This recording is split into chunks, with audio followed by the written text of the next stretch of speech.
దేవునికి మహిమ కలుగును గాక. ప్రియులారా, మరి ఈరోజు వాక్యం విషయంలో కొద్ది నిమిషాలు మనం దేవుని వాక్యాన్ని ధ్యానం చేసుకుందాం. పరిశుద్ధ గ్రంథాలు మనం తెరిచినట్లయితే సామెతల గ్రంథంలో నుంచి ఈరోజు దేవుని వాక్యం మనతో మాట్లాడడానికి దేవుడు ఇష్టపడుతూ ఉన్నాడు. సామెతల గ్రంథం 3వ అధ్యాయంలో నుంచి 11వ వచనం నుంచి మనము 12వ వచనం వరకు కూడా చదువుకుందాం.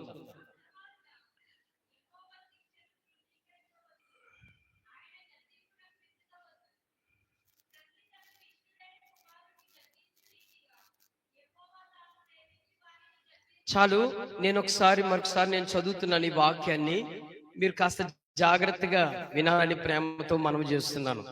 నా కుమారుడా, యెహోవా శిక్షను తృణీకరింపవద్దు, ఆయన గద్దింపునకు విసుకవద్దు.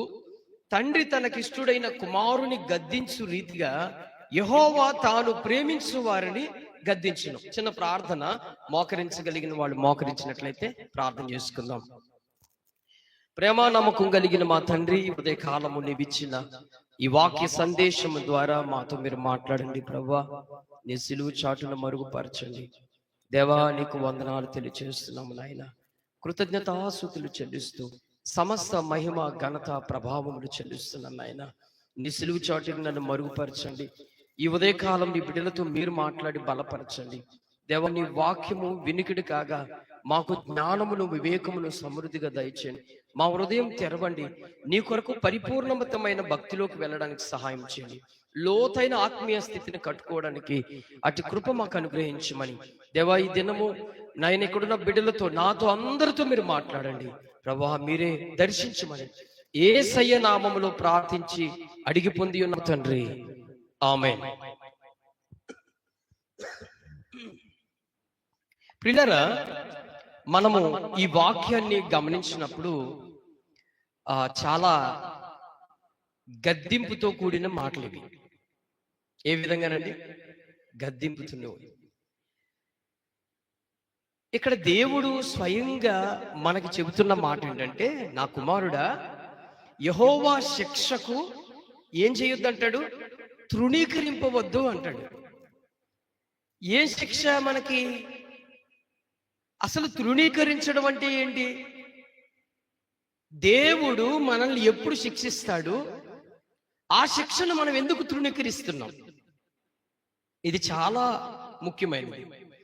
ఒక్కొక్కసారి దైవజనుడు మిమ్మల్ని గద్దించినప్పుడు, దైవజనుడు మిమ్మల్ని హెచ్చరించినప్పుడు మనకేమనిపిస్తుందంటే, నేనంటే ఎందుకో ఇష్టం లేదు పాస్టర్ గారికి, నా మీద విరోధంగా మాట్లాడతాడేంటి ఈయన, మా కుటుంబం అంటేనే ఎందుకు ఇంత లోకుగా మాట్లాడతాడని మీరు అనుకుంటారేమో.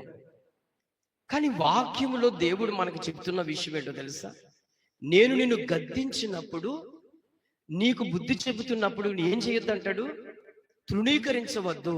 తృణీకరించడం అంటే ఏంటి? తృణీకరించడం అంటే ఏంటి? అర్థమవుతుందా?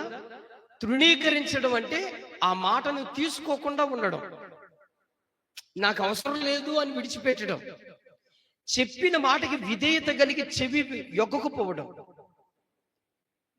అసలు మన జీవితంలో దేవుడు ఎప్పుడు శిక్షకు నడిపిస్తాడు. దాని తర్వాత ఆయన గద్దింపుకు విసుగవద్దు. ఒక్కొక్కసారి మీరు ఇలా నడుచుకుంటున్నారు, ఇలా నడవద్దు, ఈ రీతిగా నడుచుకోవాలని సేవకులు ఇక్కడ నిలబడి గద్దించి చెప్పినప్పుడు మనకు ఒకసారి ఏమనిపిస్తుంది అంటే, ఏంట్రా నాయన అసలు మరీ దారుణంగా మాట్లాడుతున్నాడు ఈయన. నా చెవులతో నేను విన్న భక్తుల జీవితాల్లో విషయాలు, ఈ చుట్టుపక్కల ప్రాంతాల్లో కానీ కొంతమంది, మా పాస్టర్ గారు అసలు ఎప్పుడు మమ్మల్ని తిడతాడండి. ఎవరి దాకెందుకు, నా కోసమే చాలా మంది ఇక్కడ ఏమంటారంటే, ఏంటండి బాబు ఇంత కఠినంగా బోధిస్తే ఎవరు నడుచుకుంటారు, ఇంత గట్టిగా చెబితే ఎవరు పాటిస్తారు? రైట్, మీ ఆలోచన పరిధిలో ఉన్నది కరెక్టే. కానీ నాకంటే బలమైన మాటలు మాట్లాడారు ఎవరు తెలుసా? యేసుక్రీస్తు ప్రభువారు. మీరు యేసయ్యలో ప్రేమ మాత్రమే చూశారు, యేసయ్యలో కోపం గద్దింపు ఇవ్వడం చూసారా? మీరు చదువుతున్నారు కాబట్టి దాని యొక్క లోతైన సందర్భాన్ని మీరు తీసుకుంటలేదు. యేసయ్య ఎప్పుడు ప్రేమ చూపించాడండి? గుడ్డి వాళ్ళ దగ్గరికి వెళ్ళాడండి, బీదల వారి దగ్గరికి వెళ్ళాడండి, రోగుల దగ్గరికి వెళ్ళాడండి, ఏమండి కుంటు వాళ్ళ దగ్గరికి వెళ్ళాడండి, చెవిటి వాళ్ళ దగ్గరికి వెళ్ళాడండి, చనిపోయిన వాళ్ళ దగ్గరికి వెళ్ళి బాగు చేశాడండి. ఆయనంత దీన మనసు కలిగిన వాడు, ఆయనంత మంచోడికి ఎవరు లేరండి. ఇదొక్కటే తెలుసు మీకు. ఆయన గద్దిస్తే, ఆయన మాట్లాడితే కూడా ఎలా ఉంటుందో తెలుసా? ఒక్క మాటలో చెప్పాలంటే వెన్ను పూసలో ఉన్న కుందులు కదిలిపోతాయి. అలా మాట్లాడేవాడు ఆయన. ఆయన మాట అంత పౌరుషంగా ఉండేది. మీరు బైబిల్లో మనం కామన్ గా చదువుకుంటున్నాం కాబట్టి మనకు అర్థం కావట్లా. ఆ సిచ్యువేషన్, ఆ పరిస్థితిలోకి వెళితే ఆయన రోషమైన మాటలు వింటే మండిపోతాయి హృదయాలు. ఎమ్మై అనే గ్రామానికి వెళుతున్నారు ఇద్దరు. వెళుతున్నప్పుడు వారి మధ్యన యేసయ్య కూడా నడవడం మొదలెట్టాడంట. వాళ్ళు ఏం మాట్లాడుకుంటున్నారో తెలుసా? యెరూషలేములో ఇప్పుడు దాకా అద్భుతాలు చేసిన వాడు మెస్సయ్య అంటారా, ఆయన అన్యాయంగా చంపేశారని మాట్లాడుకుంటూ వెళ్తున్నారు వాళ్ళిద్దరు. ఆ సందర్భంలో యేసు ప్రభు వాళ్ళిద్దరి మధ్యన దిగాడు. దిగి ఏమి ఎరగనట్టు నడుస్తున్నాడు.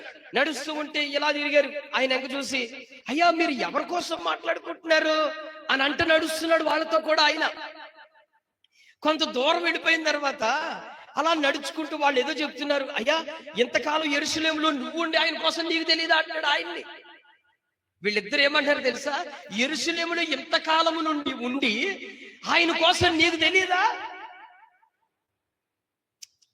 అంటే, యేసయ్యకి ఇప్పుడు వాళ్ళని అడిగే ప్రశ్న ఏంటంటే, మీరేం చేశారు తెలుసుండే అని. మీకు తెలిసింది, మీరు తెలుసుండే ఏం చేశారు? అప్పుడు ఒక ఇంట్లోకి వెళ్ళి కూర్చుని ఒక రొట్టె విరిచినప్పటికీ వాళ్ళు మనోనేత్రాలు తెరవబడ్డాయి. అప్పుడు వాళ్ళు మాట్లాడే మాట ఏంటో తెలుసా? చూడండి, వాక్యంలో మాట చూద్దాం ఎంత అద్భుతంగా వాళ్ళు చెప్తారో. చూడండి, బైబిల్ గ్రంథంలో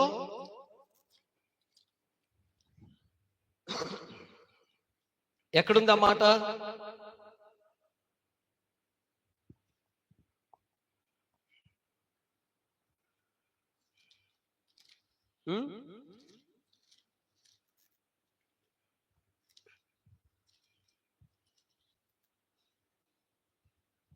చూడండి, లూకా సువార్త 24వ అధ్యాయం. లూకా సువార్త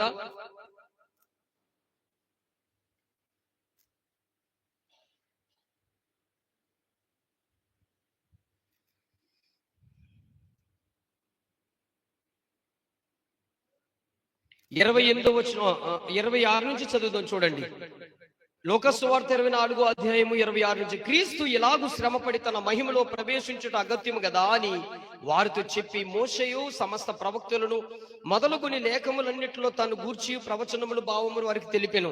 ఇంతలో తాము వెళ్ళుచున్న గ్రామము దగ్గరకు వచ్చినప్పుడు ఆయన ఇంకా కొంత దూరము వెళ్ళుచున్నట్లుగా అగపడగా, వారు సాయంకాలము కావచ్చినది, ప్రొద్దుకూచున్నది, మాతో కూడా ఉండుమని చెప్పి ఆయనను బలవంతము చేసిరు గనుక ఆయన వారితో కూడా ఉండుటకు లోపలికి వెళ్ళెను.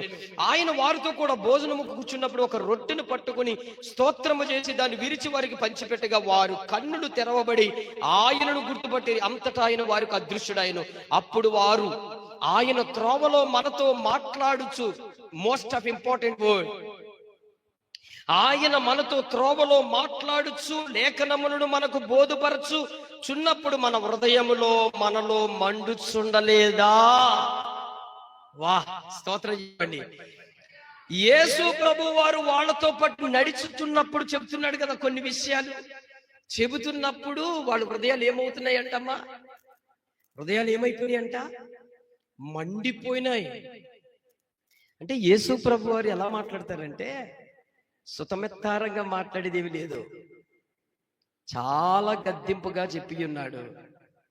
నేను ఒక చిన్న సందర్భాన్ని గుర్తు చేస్తాను మీకు.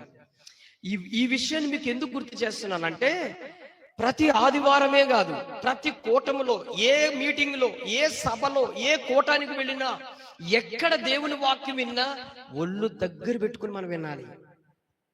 చాలా జాగ్రత్తగా వినాలి, చాలా భయభక్తులతో వినాలి. వినిన వాక్యాన్ని అది దేవుడు నిన్ను గద్దిస్తున్నాడన్న విషయాన్ని నువ్వు ఒప్పుకోవాలి.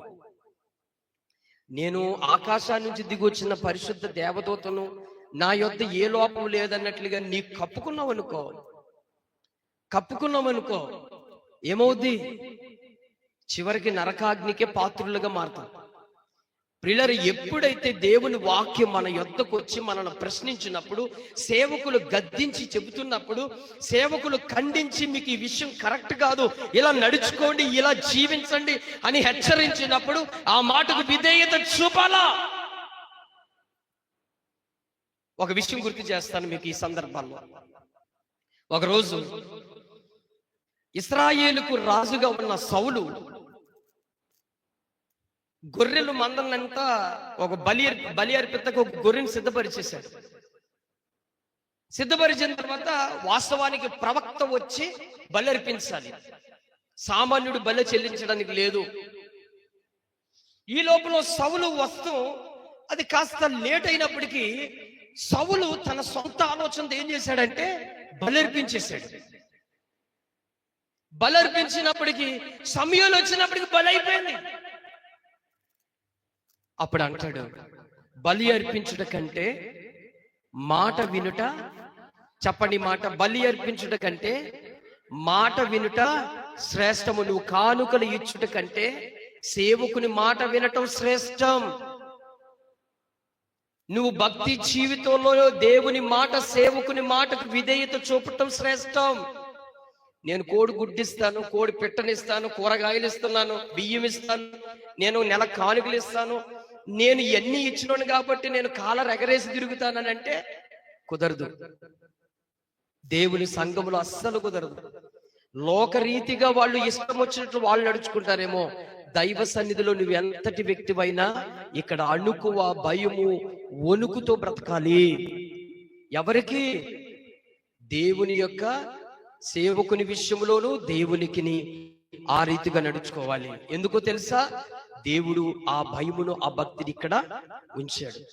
మనం రోడ్డు మీద ఊళ్ళో ఎలా ఉన్నా అది వేరు, కానీ ఇక్కడ చాలా విధేయత, వినయం కలిగి ఉండాలి, భయభక్తులు కలిగి ఉండాలి. అటువారి దేవునికి ఇష్టలు. నువ్వేదేదో ఇస్తాను, అది చేస్తాను, నేను నచ్చినట్టు ఉంటారంటే ఆ సీన్లు దేవుడికి నచ్చవు. అర్థమవుతుందా పిల్లరా?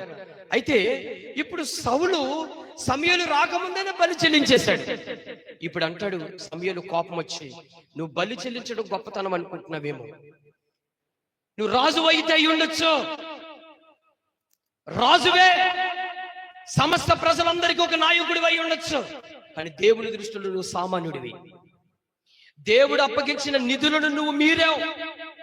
దేవుడు నీకు ఇచ్చిన బాధ్యతలు నువ్వు పాటించడం మానేసి ఎవరికి ఇచ్చిన బాధ్యతల్లో నువ్వు తలదూర్చుకుని నువ్వు చేయటం తప్పో. కాబట్టి దానికి ఏమని చెప్తాడు తెలుసా? ఏమని చెప్తాడు? బలి అర్పించటం కంటే మాట వినాలి. అదే చెప్తున్నా.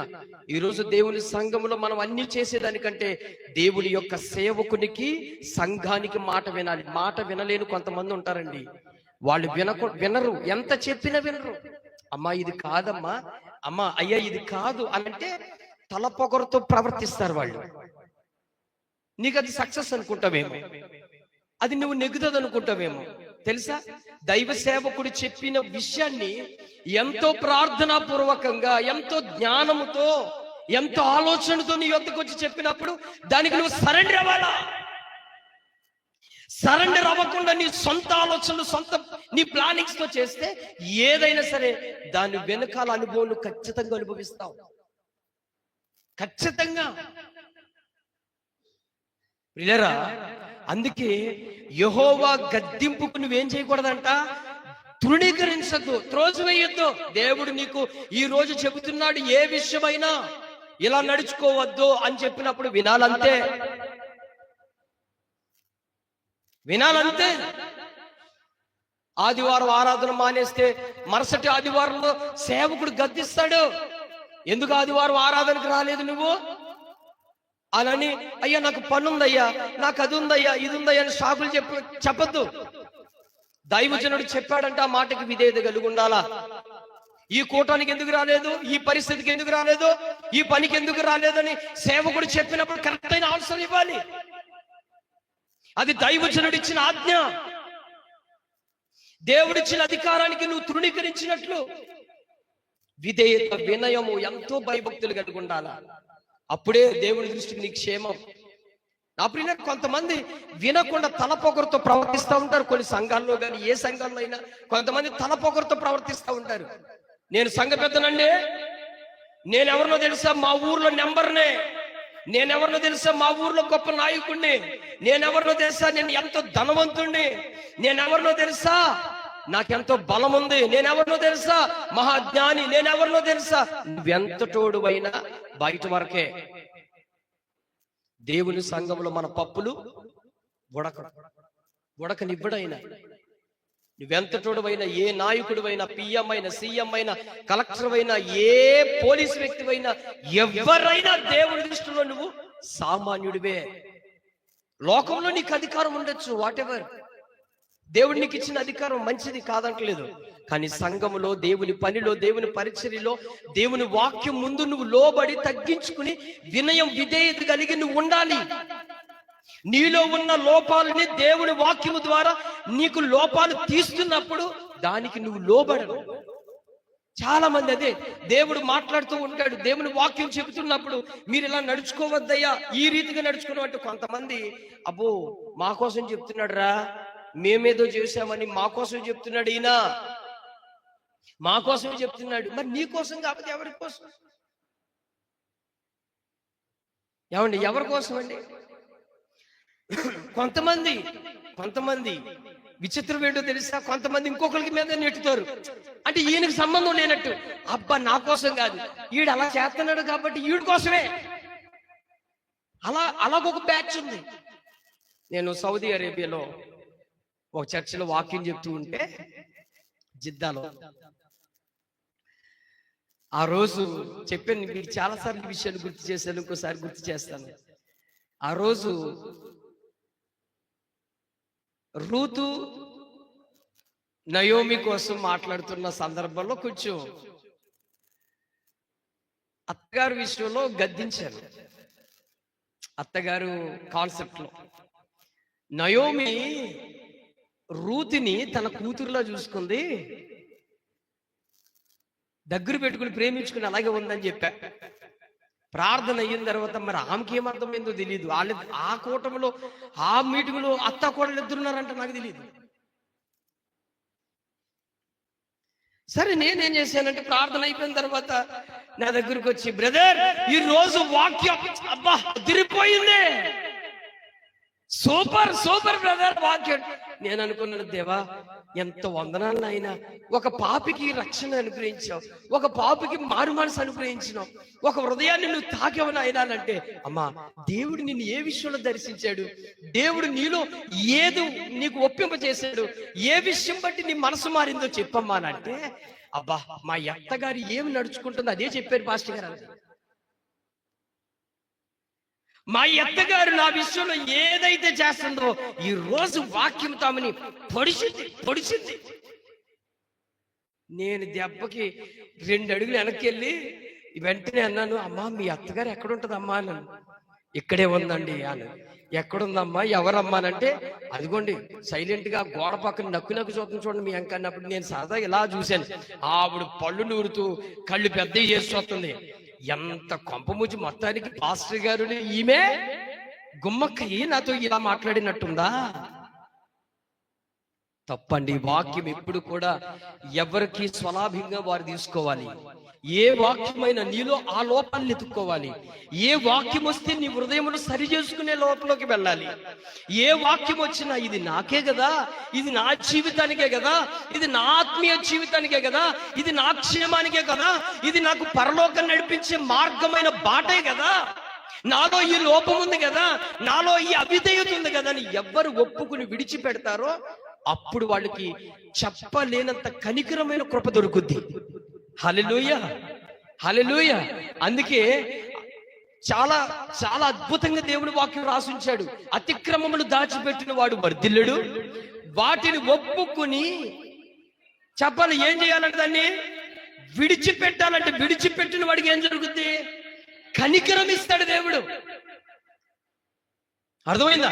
దేవుని వాక్యం నేను గద్దిస్తున్నప్పుడు, దేవుని వాక్యం నేను సరి చేస్తున్నప్పుడు, దేవుని వాక్యం నీ యొద్దకు వచ్చి నీ లోపాలు చూపిస్తున్నప్పుడు, సేవకుల మీద దేవుడి మీద నువ్వు మూతు పుడుచుకోవడం కాదు.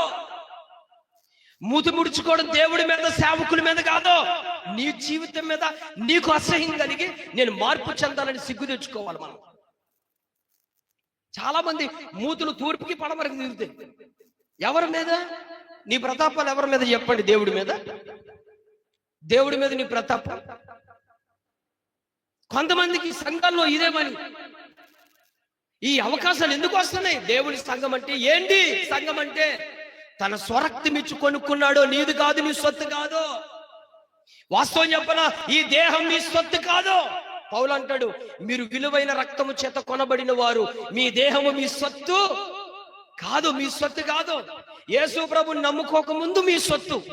యేసు ప్రభు ఒక్కసారి నీ జీవితంలోకి వచ్చిన తర్వాత నీ దేహం యేసయ్యది, యేసయ్యది అంతే. ఈ దేహం యేసయ్యది. ఈ దేహంలో పరిపూర్ణమైన పరిశుద్ధత కలిగి ఉండాలి. ఆయన వాక్యానికి లోబడాలి. ఆయన సేవకుడి మాటకు విధేయత కలిగి ఉండాలి. ఆ గౌరవం, వినయం ఎప్పుడు నువ్వు నిలకడగా నిలబెట్టుకోవాలి. అది స్థిరపరచుకోవాలి. ప్రియులారా, అందుకే ఎంత అద్భుతంగా చెబుతున్నాడు, ఇదిగో నా కుమారుడా, ఇదిగో నా కుమారుడా, ఇదిగో నా కుమార్తె. యెహోవా గద్దింపును నువ్వేం చేయొద్దు, తృణీకరించవద్దు. అసలు దేవుడు ఎలా గద్దిస్తాడండి చెప్పండి మీరు నాకు? దేవుడు నీతో చెబుతాడా? డైరెక్ట్ ఫోన్ కాల్లో మాట్లాడతాడా? సిస్టర్, నువ్వు సంఘంలో ఎలా నడుచుకుంటున్నావు, సిస్టర్ నువ్వు సమాజంలో ఎలా నడుచుకుంటున్నావు అని దేవుడు నీకు ఫోన్ చేసి చెప్తాడయ్యా? మాట్లాడరేంటండి? దేవుడు ఫోన్ చేసి చెప్తాడా? మనం ఒక పెద్ద జమీందారులం కదా, దేవుడు మనకు ఫోన్ చేసి చెప్తాడా? ఎలా మాట్లాడతాడు దేవుడు? దేవుడు నీకు ఎలా గద్దిస్తాడు? దేవుడు నిన్ను ఎలా హెచ్చరిస్తాడు చెప్పండి? మాట్లాడాలి. ఎలాగయ్యా? వాక్యము ద్వారానే. వాక్యము ద్వారానే నిన్ను గద్దిస్తాడు. వాక్యము ద్వారా నిన్ను సరి చేస్తాడు. వాక్యము ద్వారా నీలో లోపాలను చెబుతాడు. వాక్యమే మన జీవితాలకు శ్రేయస్కరం. వాక్యము చేతనే దేవుడు ఏ లోపాలు ఉన్నాయో, ఏ ఉన్నాయో అవి హృదయం అనే ఆ లోనకి వెళ్తాయంటే, ఎలా వెళ్తుందంటే ఖడ్గం వల్ల దూర్చి అలా వెళ్ళి గుచ్చుకుని లోన నొప్పింపజేస్తుందంట. వాక్యానుకున్న శక్తి అంత గొప్పది. కాబట్టి పిల్లరా, ఇక మంచి మాట చూడండి. పైగా ఈ గద్దింపును, ఈ హెచ్చరిక ఎవరిని చేస్తాడంట అయ్యా తెలుసా? ఎవరిని చేస్తాడన్నా? ఎవరిని చేస్తాడమ్మా? మీరు చదివారు కదా అది ఏమంటది? యెహోవా తనకి ఇష్టలైన తన పిల్లలను ఆయన చదవండి అన్నమాట. తండ్రి తన ఇష్టమైన కుమారుని గద్దించిన రీతిగా. ఆగండి ఇక్కడే. మీరు లోక సంబంధమైన తల్లిదండ్రులు ఉన్నారు కదమ్మా, ఉన్నారు కదా. మీ కొడుకులు ఉన్నారు కదండి, ఏమండి మీకు పిల్లలు ఉన్నారు కదా. మీ పిల్లలు రాత్రి 12-1 గంటకు వచ్చి పడుకోవటం, రాత్రి అంతా సినిమాలు చూడడం, మొబైల్ పట్టుకుని ఉండడం, లేకపోతే ఎక్కడైనా బయటికి వెళ్ళి స్కూల్ మానే సిగరెట్లు కొట్టడం, మందు తాగారనుకో, ఒక కన్న తండ్రిగా మీకు ఏమనిపిస్తుంది చెప్పండి? మా నాయనే మా బంగారమే, ఎప్పుడు నేర్చుకున్నారో బాబు ఈ మంచి అలవాట్లు, చాలా మంచి బంగారం రా నువ్వు, అరే నాకంటే మంచోడు వాళ్ళు అని దీవిస్తావా? ఏం చేస్తారండి చెప్పండి? ఇలా చెప్తారయ్యా? మా బంగారు కొండే కదా, మా బంగారు కొండే, మంచి అలవాట్లు నేర్చుకున్నాను ఆయన, నాకంటే మంచి నేర్చుకున్నా బాబా. Very good, very good. వెళ్ళకూడదు నాన్న. స్కూల్ ఫీజులు కలిసి వచ్చినాయి, బుక్స్ ఫీజులు కలిసి వచ్చినాయి, అబ్బాయి భలే నెంబర్ 1 అని ఏ తండ్రి అయినా అంటాడా? మీరు అంటారండి? మాట్లాడరండి. ఇక్కడ ఎవరు పిల్లలు ఉన్నారు కదా, వాళ్ళు నీకు ఉన్నారు కదా, మీరు అంటారా? అయ్యా అంటారమ్మా? ఏమండి అంటారా? ఎంత పనికి మాలిన తండ్రి అయినప్పటికీ కూడా, ఎంత త్రాగుబోతు తండ్రి అయినప్పటికీ కూడా, ఎంత తిరుగుబోతు తండ్రి అయినా తన పిల్లల భవిష్యత్తుని కట్టాలని ఏ తండ్రి అయినా ఆలోచిస్తాడు. నేను ఉండులాగా నా పిల్లలు ఉండకూడదని ఏ తండ్రి అయినా ఆలోచిస్తాడు.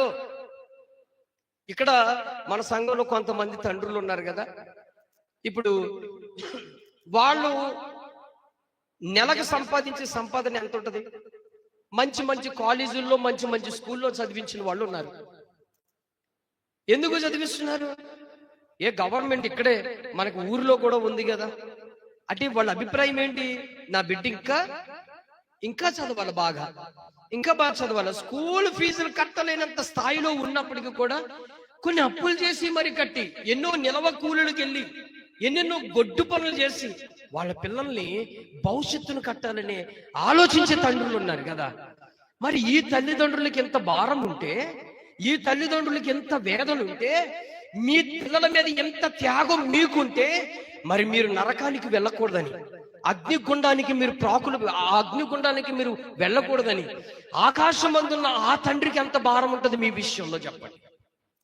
మీకు ఒక విషయం చెప్పనా, ఈ లోక సంబంధమైన పిల్లలు ఆఫ్టర్ ఈ జీవితం వరకే. కానీ పరలోకమందున్న తండ్రి ఎవరి విషయంలో ఉంటాడు తెలుసా? పరలోకం వరకు మన విషయమై ఆయన త్యాగం కలిగి ఉన్నాడు. హల్లెలూయా, చెప్పండి బిగ్గరగా హల్లెలూయా. కాబట్టి ప్రియులారా, మన పరమ తండ్రి ఎంతగా మనల్ని ప్రేమిస్తున్నాడంటే, ఎందుకు మనల్ని శిక్షిస్తాడు చెప్పండి? ఈ మాట నేను ఇందాక అడిగిన, ఇప్పుడు అడుగుతున్నాను, ఎందుకు శిక్షిస్తాడండి? ఎవరిని శిక్షిస్తాడు? ఎవరిని శిక్షిస్తాడంటే అక్కడ రాయబడింది, ఇష్టమైన తండ్రి తనకి ఇష్టమైన కుమారుడు గద్దించినట్లే తన్ను ప్రేమించే వారికి. మీరందరూ యేసయ్యని ప్రేమించట్లేదా? ఏనా మీరందరూ యేసయ్యని ప్రేమించట్లేదమ్మా? యేసయ్యని ప్రేమించే వచ్చారు కదా ఇక్కడికి, యేసయ్యని ప్రేమించే వచ్చారు కదా. ఏ బాబు, యేసయ్యని ప్రేమించే వచ్చారు మీరు? నన్ను వచ్చారా? అసలు నన్ను బట్టి ఎవరిని వస్తారా? ఒక్కరు రారు. అది చూడు, దానం ఆల్రెడీ చెప్పేసింది, అసలు రానయ్యా బాబు నిన్ను బట్టండి అంటే అంత తెల్లగా ఉన్నానని. నువ్వు చూస్తేనే భయంకరంగా ఉన్నావు కాబట్టి ఇంకా నేనే వస్తావు నాయనా. మనుషుని బట్టి ఇక్కడ ప్రేమించడానికి రాలేదు, మన కొరకు ప్రాణం పెట్టి ఆయన కొరకు ప్రేమించి వస్తున్నాము. ఆయన మన కోసం ప్రాణం పెట్టాడు, మనకు ఒక జీవితం పరలోకంలో మనకి ఇస్తాడని ఆయనతో అంటుకట్టబడి ఉంటున్నాం కదా. ఆయన ఎవరిని గద్దిస్తాడంట? తన్ను ప్రేమించు వారిని. ఎందుకో తెలుసా? నువ్వు నశించిపోవటం ఆయనకి ఇష్టం లేదు, నువ్వు చెడిపోవడం ఆయనకి ఇష్టం ఉండదు, నువ్వు రోడ్లంబడి తిరగడం ఆయనకి ఇష్టం ఉండదు, నువ్వు అబద్ధాలు మాట్లాడడం ఇష్టం ఉండదు, మోహపు చూపులు చూడడం ఆయనకి ఇష్టం ఉండదు, పాపం చేయటం ఆయనకి ఇష్టం ఉండదు, ద్రోహం చేయటం ఆయనకి ఇష్టం ఉండదు, లేక నీచమైన అలవాట్లు చేయటం ఆయనకి ఇష్టం ఉండదు, లేకపోతే దేవునికి దూరంగా నువ్వు బ్రతకడం ఆయనకి ఇష్టం లేదు. ఎప్పుడు నా పిల్లలు నాతో ఉండాలనే ఆయనకి ఇష్టం. అందుకే నిన్ను గద్దిస్తాడు. ఎందుకు? ఆ పాపము నిన్నేం చేస్తుందంటే, ఆ అలవాట్లు నిన్నేం చేస్తాయి అంటే దేవునికి నీకు దూరం చేస్తాయి. అందుకే భక్తుడు అంటాడు, దేవుడు పాపమును అసహించుకోడంటాడంట, పాపిని ప్రేమిస్తాడంట. చెప్పండి మాట, పాపాన్ని అసహించుకుంటాడంట, పాపిని ప్రేమిస్తాడు. దేవుడు నిన్ను ప్రేమిస్తున్నాడు. ఎవరిని? నిన్ను. ఒకవేళ నీ ఇంట్లో నిన్ను ప్రేమించలేకపోవచ్చు, నువ్వు నచ్చకపోవచ్చు, నీ ఇంట్లో నువ్వు నచ్చకపోవచ్చు, నీ ప్రాంతంలో నువ్వు నచ్చకపోవచ్చు, నీ ఈదులో నువ్వు నచ్చకపోవచ్చు, కానీ దేవుడికి నువ్వు అంటే ఇష్టం. నువ్వు ఎలాంటి అయినా దేవుడికి ఇష్టం. నువ్వే స్థితిలో ఉన్నా ఆయనకి ఇష్టం. ఏమండి, ఓ మాట చెప్పలా? ఓ మాట బైబిల్లో అద్భుతమైన విషయం కదా. యేసు ప్రభు వారిని ఒక ఆయన భోజనానికి పిలిచాడు. ఏం చేశాడమ్మా? భోజనానికి పిలిచాడు. అయ్యగారు, మా ఇంటికి వచ్చి భోజనం చేయాలి ఈరోజు, సో కంపల్సరీ మీరు రావాలి అని యేసు ప్రభు వారిని వేడుకుని పిలిచాడు. పిలిచినాడు ఎవడంటే పరిసయ్యుడు. పరిసయ్యుడు అంటే అసలు యేసు ప్రభుకి పరిసయ్యుడికి అసలు పడదు. పచ్చగడ్డి బగ్గు అన్నట్టు ఉంటుంది అనమాట. అలాంటిది యేసయ్య మీద కొంచెం ప్రేమ కలిగి పిలిచాడు, భోజనాన్ని పిలిచాడు.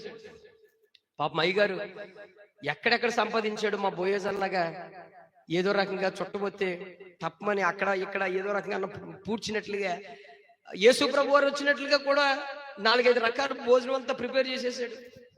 పీతలు, రొయ్యలు, చేపలు, మాంసాలు, మంచి వెజిటేబుల్ తో జీడిపప్పులు వేసి అన్ని ఫుడ్ సిద్ధపరిచేసాడండి. వండర్ఫుల్ ఫుడ్, బిర్యానీ కదా, మంచి సిద్ధపరిచేసి ఇక ఆ కిచెన్ రూమ్ లోకి వెళ్ళి ఉల్లిపాయను మరి లాస్ట్ నంజింగ్ లో కొంచెం టచ్ ఆఫ్ ఉండాలి కదా. బిర్యానీలో ఉల్లిపాయ ఎలాగా లెమన్ ఉంటుందో అలాగే ఈ లోపల కిచెన్ రూమ్ లోకి వెళ్ళి ఉల్లిపాయను నిమ్మకాయ కోయడానికి వెళ్ళాడు. ఈ లోపల యేసయ్య గదిలో కూర్చున్నాడు. కూర్చున్నప్పుడు ఆ ఊర్లో భయంకరమైన వ్యభిచారం చేస్తున్న ఒక పాపాత్మురాలైన స్త్రీ, ఆమె పేరే అదండి, ఆమె పేరే, ఆమె నేమేంటో తెలుసా? పాపాత్మురాలైన స్త్రీ. ఈ పేర్లు ఎవరైనా ఎట్టుకుంటారన్న? ఎప్పుడైనా సంఘంలో అలాంటి పేరు కానీ బాప్తిజం తీసినప్పుడు పెడితే ఏం చేస్తారో తెలియదు మమ్మల్ని. అర్థమవలేదు మీలో కొంతమందికి. అమ్మా నీ పేరు ఇది కాదు, పాపాత్మురాలైన స్త్రీ అలా అనుకో. ఏం మాట్లాడుతున్నారు పాస్టర్ గారు? ఆ స్థాయిలో నుంచి వచ్చి ఇప్పుడు పరిశుద్ధురాలుగా మారి ఈ పేరు పెడతావా? అప్పుడు మార్చాలి. ఏమని మార్చాలి? పరిశుద్ధురాలైన స్త్రీ. ఈ పాపాత్మురాలైన స్త్రీ, ఈమె పేరే పాపాత్మురాలు. అయితే యేసయ్య అక్కడ కూర్చున్నాడు కదా, ఈమె వచ్చి ఏం చేస్తుందో తెలుసయ్యా? ఏం చేస్తుందో తెలుసా? యేసయ్య పాదాలు పట్టుకుందండి. ఆమె గుండె ఎంత చీల్చబడిందో తెలియదు కానీ నేను అనుకుంటాను, చదివిన దాంట్లో ఎంత దుఃఖం కలిగితే నిజ జీవితంలో ఎంత చదువుకుంటుంది అంటారు? ఆమె గుండె ఎంత పగలు కొట్టి ప్రభు పాదాల కాడ ఆమె కన్నీరు గార్చుంటుంది అంటారు. ఆమె గుండెల్లో ఎంత హీనమైనవి ఉన్నప్పటికీ కూడా ప్రజలు నిందలు, అవమానాలు, నేనేమంటానంటే ఆ ఇంటికి వచ్చినప్పుడు అక్కడున్న భోజనం పెట్టడానికి పిలిచిన వాడే ఈమె పాపాత్మురనే స్త్రీ కదా అని పేరు పెట్టి ఆమెను అసహించుకున్న వాడు ఇంకా ఊరంతా ఎంత అసహించుకుంటుందో చెప్పండి, మీరు చెప్పండి. ఊరంతా ఎంత అసహించుకుంటుంది అంటారు? వెంటనే యేసు పాదాల మీద పడిపోయి ఆమె గుండె పగలు కొట్టేసి ఎంత ముద్దులు పెట్టిందో, ఎంత కన్నీరు గార్చిందో. కానీ ఆ కన్నీరుతో పాటు, వినడి జాగ్రత్తగా, ఆ కన్నీరుతో పాటు ఆమె ఒప్పుకోలు కూడా యేసయ్య పాదాల మీద పడిపోయినాయి. అమ్మా జ్యోతి, వింటున్నావమ్మా? పిల్లలతో కాదు ఆట, ఇక్కడ వినాలి, సీరియస్గా వినాలి. సేవకుడు ఇంత ఆత్మ కలిగి మాట్లాడుతుంటే మీరు దృష్టి ఇక్కడ ఉండాలి, పిల్లల మీద కాదు. ఆమె ఏడ్చే ఏడుపు కన్నీరుకు ఆమె ఒప్పుకోలు పాపాలన్నీ బయట కారిపోతున్నాయి. ప్రభు ఏ మాత్రం స్పందన లేకుండా అలాగే కూర్చున్నాడు. ఎందుకనంటే ఆమె హృదయం స్క్రీన్ మీద చూస్తున్నాడు ఆయన. స్తోత్రం కలుగును గాక. ఆయన మౌనముగా ఉన్నాడు, ఈమెమో కళ్ళంపడు కన్నీళ్లు గార్చి యేసయ్య పాదాలు తెగ ముద్దులు పెడుతూ ఆమె తల వెంట్రుకలు కురులతో పాదాలు తుడిచేస్తా ఉంటే ఆమె హృదయాల్లో ఉన్న ఆ నీచమైనవన్నీ బయటకు వచ్చేస్తున్నాయి. ప్రభు మౌనముగా చూస్తున్న ఆమె కన్నీరులో నుంచి వస్తున్న విషయాలన్నీ. వెంటనే అలా ఏడుస్తున్నప్పటికీ ఈ ఉల్లిపాయలు కోసినోడు, నిమ్మకాయ కోసినోడు ఇప్పుడు గుమ్మంగడికి వచ్చి చూశాడు. షాక్ అయిపోయాడంతే. షాక్ అయిపోయి అరే అరే ఏంది, ఎవరేమే? అసలు నేనేమంటానంటే యేసు ప్రభు వారు కానీ అక్కడ లేకపోతే ఆమె రాళ్లతో కొట్టో కర్రెట్టుకుని కొట్టి చంపేదుడు వాడు. అంతకు ముందు చేయలేదా వీళ్ళు? ఏమండి చేయలేదా? చేశాడు కదండి, చేశారు కదా. ఒక పాపాత్మురాలైన స్త్రీని, వ్యభిచారం పట్టబడిన స్త్రీని రాళ్లతో తరుపుకుంటూ వచ్చేసారు కదా దేవాలయం దగ్గర కూర్చుంటే. అలాగే ఇప్పుడు యేసు ప్రభు కానీ లేకపోతే ఆ ప్రదేశంలో, యేసయ్య కానీ లేకపోతే ఆమెను చచ్చిపోతున్న రోజు. ఇప్పుడు ఆయన అనుకుంటున్నాడు, మనసులో ఏమనుకుంటున్నాడు? చిచ్చి చిచ్చి చిచ్చి చిచ్చి, ఇంత దరిద్రమైన పాపాత్మురాలని స్త్రీ, ఇంత పలికమాలని ఈమె నా ఇంట్లో అడుగు పెట్టింది. అడుగు పెట్టినే కాకుండా అయ్యో ఈయన పాదాల మీద అంతలా ముద్దులు పెడుతూ ఉంటే ఆమె తల వెంట్రుకలు చిచ్చి చిచ్చి ఎంత పాపంలో పొరలాడిందో.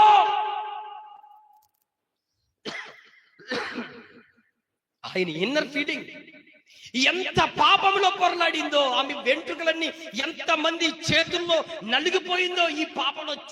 ఇంత అపవిత్రమైన ఎంట్రుకలు, ఇంత అపవిత్రమైన కన్నీరు, ఆమె ముద్దులు ఎంత మందికి పెట్టిందో ఆమె.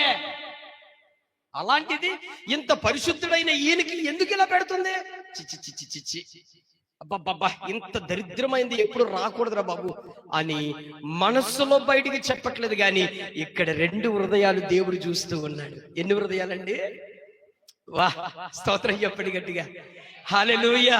హృదయములు ఎరిగిన దేవుడు మన దేవుడు, అంతరంగములు ఎరిగిన వాడు, హృదయాలోచనలు ఎరిగిన వాడు. నువ్వు చేతులతో చేయనవసరంలా, నీ హృదయంలో అనుకున్న ఉద్దేశాలన్నీ ఆయనకి అన్ని ఎవ్రీథింగ్ అన్ని తెలుసు ఆయనకి.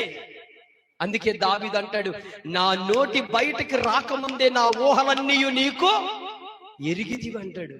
అయ్యా, నా మాట, నా ఆలోచనలు, నా తలంపులు, నా పెదవులకు బయటికి రాకముందే అన్ని నువ్వు ఎరిగావయ్యా, నీకు అన్నీ తెలుసు. ఇటు పక్కన ఏమేమో, అయ్యా నేను పాపాత్మురాలనయ్యా, తెలియక పాపం చేశానయ్యా, అనేక విషయాల్లో నేను తొట్టిల్లిపోయానయ్యా, అనేక విషయాల్లో పాపాత్మురాలుగా ఇలా నీచంగా తయారయ్యానయ్యా, కానీ నువ్వు గొప్ప ప్రేమ గలవాడవయ్యా. ఇటు పక్కన ఉంటే అటు పక్కనేమో ఏమంటున్నాడు? ఈవిడ పాదాలు కడుగుతుంది ఏంటండి? ఇప్పుడు 2 హృదయాలు చూసిన దేవుడు ఇప్పుడు ఎవరిని పిలుస్తున్నాడు తెలుసా? సీమోనో. ఆయన పేరేంటంటండి? సీమోనో. చెప్పాలి, సీమోనో, నేను నీ ఇంటిలోనికి వచ్చే ముందు నీవు నాకు కాళ్ళు కడుక్కుంటాకి నీరు ఇవ్వలేదు. నేను నీ ఇంటిలోకి వచ్చినప్పుడు కౌగలించుకుని ముద్దు పెట్టలేదు. నీ ఇంటిలోకి వచ్చిన తర్వాత కనీసం తుడుచుకోవడానికి ఏ విధమైన క్లాత్ ఇవ్వలేదు. నువ్వు చెయ్యలేని పని ఈమె చేస్తూ ఉంది. దేవుడు ఫుడ్కో బెడ్కో కమిట్మెంట్ అయిపోయినాడు కాదు. సేవకుడు కూడా అంతే. గుడ్డుకో, కోడి పెట్టకో, రూపాయి బిళ్ళకో, గింజలకో అమ్ముడు అయిపోయినాడు కాదు. దైవ సేవకుడు రోషము కలిగిన వాడు. అందుకే ఏ స్థాయిలో ఉన్నప్పుడో ఆ స్థాయిలో నువ్వు మంచిగా ఉన్నావా నిన్ను పొగుడు గౌరవిస్తాడు, నువ్వు తేడాగా ఉన్నావా తోలు తీసేస్తాడు. ఇందులో నో డౌట్. ఆ పిల్లరా, అందుకే ఇప్పుడు ఏం జరిగింది? వెంటనే ఆమె అక్కడ సీమోను ఉన్నాడు కదా, సీమోను ఏమంటాడంటే అలా అన్నాడు కదా, మౌనముగా ఉంటూ ఇప్పుడు యేసు ప్రభు వారు చెప్తున్నాడు. ఏమని చెప్తున్నాడు తెలుసా? ఇలాగే చెప్తున్నాడు, అయ్యా నీ యొద్దకు వచ్చినప్పుడు నాకేది చేయలేదు, ఈమె చేసింది. ఈమె విస్తారమైన పాపములు చేసింది. ఎవరు చెప్తున్నారు చూడండి, విస్తారమైన పాపములు అంట, 1, 2 కాదు, అంటే లెక్క లేని పాపాలు చేసింది ఆమె. ఆయనే చెప్తున్నాడు, ఆమె పాపములన్నీ క్షమించబడ్డాయి, ఆమె పవిత్రురాలిగా పరిశుద్ధురాలిగా తీర్చబడింది. అమ్మా, నీ పాపములన్నీ క్షమించబడ్డాయి, సమాధానము కలిగి ఇకెన్నడూ పాపం చేయకుండా వెళ్ళన్నాడు. అంతే. స్తోత్రం చెప్పండి గట్టిగా, హల్లెలూయా. ఎంత వండర్ఫుల్ అండి. భోజనం పెట్టేవాడికి దీవెన లేవో. ఎవని యాదమాసం చేపలు పొద్దున్న నుంచి అక్కడ సంపాదించి ఇక్కడ సంపాదించి అక్కడ తెచ్చి ఇక్కడ తెచ్చి ఇన్ని రకాలు తిప్పలబడి వండి సిద్ధపరిచి ఇన్ని విధాలుగా ప్రిపేర్ చేసినోడికి లేదు దీవెనలో. ఆఫ్టర్ అప్పటికప్పుడు వచ్చి అటుకెళ్ళిపోయిందండి అన్ని దీవెనలో. క్లాప్స్ కొట్టి గట్టిగా దేవుడి మహిమ కలుగును గాక. నీకు విషయం తెలుసా? నీ ఇంటికాడైనా సరే, నీ జీవితంలో అయినా సరే, నీ ఇంటికాడైనా నీ జీవితంలో అయినా సరే ఆశీర్వాదాలు ఎప్పుడు నువ్వు అనుభవిస్తావో తెలుసా? ఎప్పుడు అనుభవిస్తావో తెలుసా? ఇదే చెప్తున్నాను, గుర్తుపెట్టుకుని. దైవ సేవకులు నీ ఇంటి అడుగు పెట్టిన దైవ సేవకులు నీ ఇంటిలో ఉండి నీకేదైనా చూసినప్పుడు వాళ్ళతో మధ్యన సమీపంలో చక్కటి ప్రేమ అనుబంధాలతో వారు అడుగు పెట్టినప్పుడు దేవుని యొక్క అభిషేకము, ఆయన ఆత్మను ఆయనతో వాళ్ళతో వస్తుందని నువ్వు గ్రహింపుండాలా. అప్పుడు ఆ దీవెనలు పొందుకోవాలి, అప్పుడు ఆ విధేయతను పొందుకోవాలి. కొంతమంది దైవ సేవకులు మీ గృహ దర్శనాలకు వచ్చినప్పుడు కొంతమంది అసలు లెక్కలేని తనంగా ఉంటారు. కొంతమంది అరే దైవ సేవకుడు ఈ రోజున వస్తారు, ఈ తారీఖున వస్తారు అని కనిపెట్టుకుని చూసుకోవాలా. చూసుకుంటే నువ్వు పొందుకుంటావు. ఒక అమ్మంది, పేరు చెప్పను, ఆ సహోదరి ఏం చెప్పింది తెలుసా? ఆ పేరు చెప్పను. ఆమె ఏమందంటే, అయ్యా ప్రతి నెలకి ఈ రోజున మీరు వస్తే ఖచ్చితంగా పగలొచ్చినప్పుడు మా ఇంటికాడ భోజనం చెయ్యాలండి. నేను ఆమెను బట్టి ప్రభు స్తోత్రం చెల్లిస్తున్నాను. హల్లెలూయా. ఎందుకు ఇది ఇక్కడ మేము పెట్టి తినేసేది కాదు, ఏదో కాదు, కాకపోతే ఆ దీవెన ఆశీర్వాదాలు పొందుకోవాలి. అదే రీతిమైన తగ్గింపు జీవితంతో కూడా నువ్వు కనబడాలి సంఘంలో. నాకేయో పెట్టేసినంత మాత్రాన, మాకేదో చేసినంత మాత్రాన కాదు. ఆ విధేయత, వినయం, ఆ గౌరవం అన్నీ కూడా మనం నిలబెట్టుకోవాలి, అది సంపాదించుకోవాలి. అర్థమైందా? నేను ఇప్పటికీ గుర్తు చేస్తున్నాను, నాలో నా శిష్యులను ఒకరిని చేర్చుకున్నప్పుడు నన్ను చేర్చుకున్నట్టే అని చెప్పాడు ఆయన. నువ్వు దేవుని యొక్క సేవకులకు గిట్టెడి చట్నీళ్ళు ఇస్తే పరలోకంలో నీ ఫలం చెప్పాలన్నా ఏమవుతుందంట, అధికమైపోద్ది. ఇంప్రూవ్మెంట్, నీ బ్లెస్సింగ్స్ కి ఇంకా ఇంప్రూవ్మెంట్ అయిపోతాయి. కాబట్టి పిల్లరా, ఇక్కడ జాగ్రత్తగా వినండి. దేవుడు ఇక్కడ ఎవరి మాటలు లక్ష్య పెట్టాడు. ఎవరు మాట ఎవరు తిన్నారు? సీమోను విన్నాడా? వినలేదు. ఎవరు విన్నారు? పాపాత్మురాలైన స్త్రీ వింది. అందుకే మన జీవితంలో ఎప్పుడైతే దేవునికి విధేయత, వినయం కలిగి ఆయన మాటకు లోబడి ఉంటామో అప్పుడు గొప్ప దీవెనలు చూస్తాం. నేను త్వరగా 2 విషయాలు చెప్పి నేను ముగిస్తాను. దేవుని యొక్క గద్దింపు ఎలా ఉంటుందంటే, ఇంకొకసారి చెప్తాను ఈ విషయాన్ని. ఓ రోజు ఆయన ఎలా ఉంటుందో చెప్తాను వినండి. ఓ రోజు ఇశ్రాయేలు ప్రజలకు నీళ్లు లేవు. అయితే ఆహారం లేనప్పుడు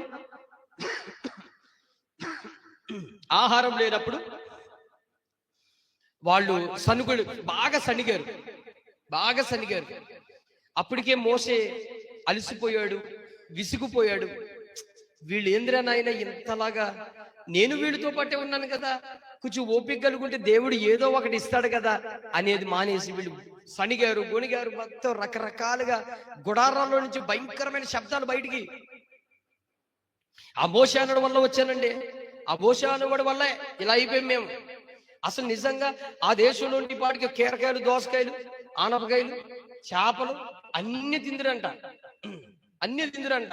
ఇక్కడికి వచ్చినప్పటికీ చెప్పండి, ఎంతసేపు ఆ తెల్లటి మన్నాయే, ఇంకోటి ఏది లేదు, అదే తింటున్నాం. అంటే దేవుడు నీకు ఏది ఇస్తే బాగుంటుందంటే, బీపీ షుగర్ పెంచేసి, ఏమండి ఉబ్బసం వచ్చేసి, కిడ్నీ కుళ్ళిపోయి, లివర్ ఏమో పక్కన జాంకాయ కొట్టినట్టుగా, చిల్ల కొట్టినట్టుగా ఒక పక్కన కొట్టేసినట్లు, ఇలాంటి ఫుడ్ దేవుడు నీకు ఇస్తే మట్టుకి అబ్బా లొట్టలు వేసి అసలు ఓ మాత్రం ఓపిక లేకుండా తినేస్తాం. ఏనాయనా ఏమండి, షుగరు, బీపీ, పల్స్ ఎటువంటి ప్రాబ్లం లేని మంచి ఆహారం ఇస్తే మాత్రం నువ్వేం చేస్తావు? ఇక్కడున్న ఒక పెద్ద మనిషి ఉంది, తోటకూర తినమంటే ఈ పెద్ద మనిషి ఏమంటారు తెలుసా? నాకు పడదు. ఏమండి అంతేనా? మాట్లాడరేంటమ్మా? ఆ పక్కన ఉన్నారమ్మా, స్తోత్రం చెప్పండి. ఉన్నారా మీరు అందరూ? నాకటి చీకటి అయిపోవటం వల్ల కళ్ళు తెరుచుంటున్నాయో నిద్రపోతున్నా నాకు తెలియదు. ఈ కలజోళ్ళు ఉన్న వాళ్ళతో మరీ దారుణం. ఉన్నారా? ఆ లోన కళ్ళు తెరుచున్నాయో లేదో తెలియట్లేదు. స్తోత్రం చెప్పండి బిగ్గరగా. ఓ పెద్ద మనిషి ఏంటంటే, నేను తోటకూర నాకు పడదు. ఇదే ఆనాడు ఇశ్రాయేలు ప్రజలు ఏం పడలేదంట? మన్నా పడలేదు. అంటే ఆడికి, అరే నీకు 100 సంవత్సరాలు 120 సంవత్సరాలు ఈ హాస్పిటల్కి వెళ్ళకుండా నీకు మంచి ఆహారం ఇస్తానంటే ఆడు ఒంటికి పడదంట. ఏమ్మా చిటితల్లు ఉన్నారా? కొంతమంది కాకరకాయ పడదు, అంతేనా? కొంతమందికి బెండకాయ పడదు. మరి ఏం పడుతుంది? బర్గర్ పడుతుంది. కప్ప తెరిచినట్టుగా నోరు తెరిచేసి మింగేస్తారంతే. అప్పుడు వెళ్ళిపోద్ది మొత్తం, బర్గర్ వెళ్ళిపోద్ది. లేకపోతే చికెన్ లెగ్ పీస్ పడుతుంది. ఇశ్రాయేలు ప్రజల కోరికలు అలాగే ఉన్నాయి. నాకు ఇది పడదండి, అబ్బాయి తిన్నా మన పడదు. ఇదా పిల్లలకి అన్ని ఆహారాలు మనం అలవాటు చెయ్యాలంతే. ఆడు తిన్నాను అంటాడు చూడండి, ప్రతిరోజు అదే వండి. ఎందుకు తింటా చూస్తాను, ఏమండి? అప్పుడు ఆడు పనిష్మెంట్ ఎలా ఉండాలి తెలుసా? రే వారానికి కూర ఉంటది, నువ్వు తినాలి. లేకపోతే రోజు ఇదే వండుతాను ఖచ్చితంగా ఇదే వండుతాను అంటాడు. సచ్చినట్టు తింటా, పెరుగు ఉండదు, మజ్జిగ ఉండదు, నీళ్ళు ఉండదు, ఏముండదు, కారం ఉప్పు ఉండదు, ఇదే తినో అలవాటు అవుతాడు, తింటాడు అంతే మరుసటి నుంచి. ఏమ్మా వినపడిందా? మీకు అండర్స్టాండ్ అయినట్టుంది. అదే చెయ్యండి. ఇక్కడ ఉన్న వాళ్ళకి అర్థమైందమ్మా? తలకాయలు ఊపాలి. ఎవరైతే తోటకూర తిన్న వాళ్ళు మరీ గట్టిగా ఊపండి.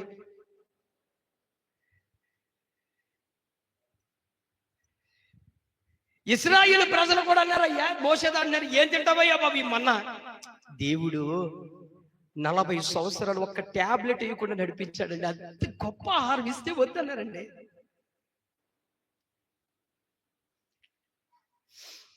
మాంసం తిన్నప్పుడు వాళ్ళు మాంసం కోరుకున్నారని కూడా వాళ్ళ ఆశను బట్టి ఇచ్చాడండి. మాంసం కూడా ఇచ్చాడు. మాంసం వాళ్ళు పళ్ళల్లో పెట్టుకుని ఇలా ఇలా ఇలా ఇలా లాక్కున్నా కూడా అది పళ్ళల్లో తీసుకుని మరి తింటారంట. కకృతి బుద్ధిని బట్టి దేవుడు అసహించుకున్నాడు. నేను గత న్యూ ఇయర్ లో మీకు చెప్పాను ఈ మెసేజ్. దేవుడు అద్భుతమైన ఆహారం ఇస్తే 40 సంవత్సరాలు అరణ్యంలో బడ్డీ కుట్టు లేకుండా పెంచాడు. ఓ దైవజనుడు చెప్తాడు, బడ్డీ కుట్టు లేకుండా పెంచాడంట. ఓ మెడికల్ షాప్ లేదు, ఓ చెప్పుల షాప్ లేదు, ఓ బట్టల షాప్ లేదు. ఎంత అద్భుతం అండి. మరలా హెబ్రీలు రాసిన పత్రికలో ఒక భక్తుడు ఏమని రాస్తాడో తెలుసా? వారు చెప్పు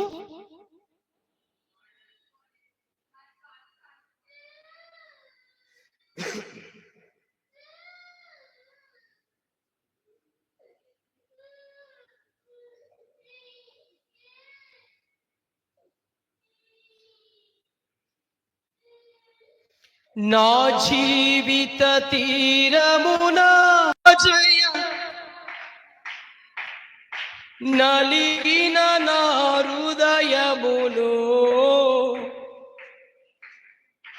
లోతునకు నాత్మ విరబూయా నాయాత్మ నావలు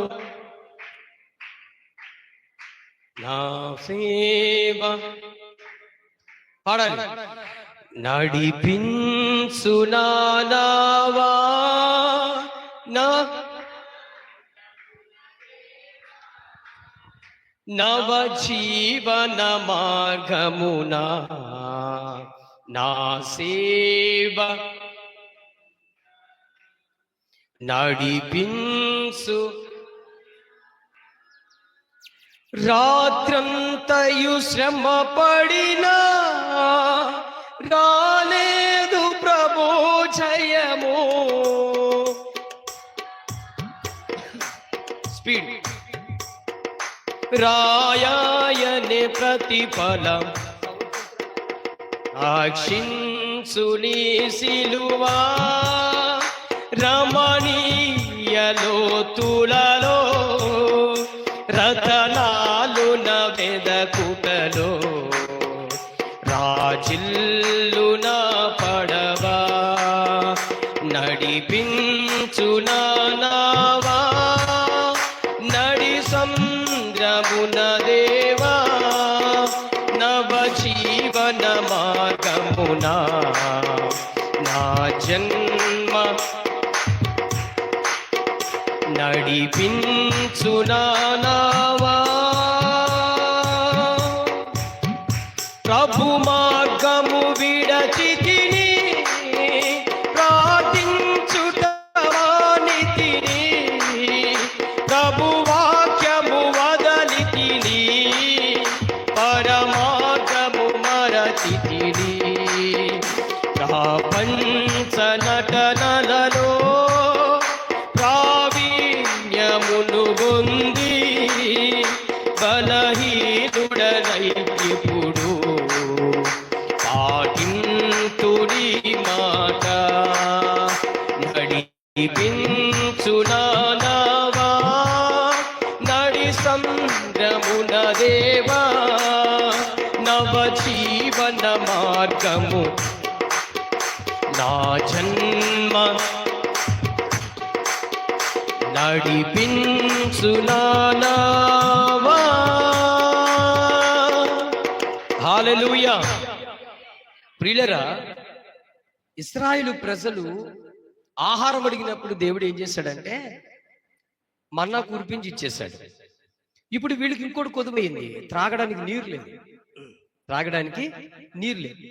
మరలా సనగడం మొదలెట్టారు.